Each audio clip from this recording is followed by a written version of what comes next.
সুধী ভক্তবৃন্দ, শ্রী শ্রী গৌর নিত্যানন্দের অসীম করুণায় আগামী দোল পূর্ণিমার পূর্বলগ্নে আমরা হায়াতপুরের একমাত্র বারোয়ারি মহাপ্রভু মন্দিরের উদ্বোধন করতে চলেছি।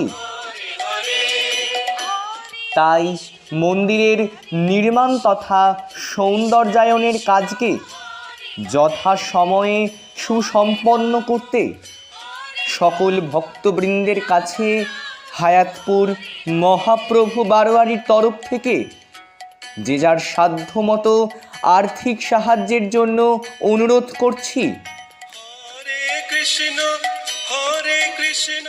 আসুন, ন্যূনতম ৫,০০১ টাকা অনুদান দিয়ে শ্রী শ্রী মহাপ্রভুর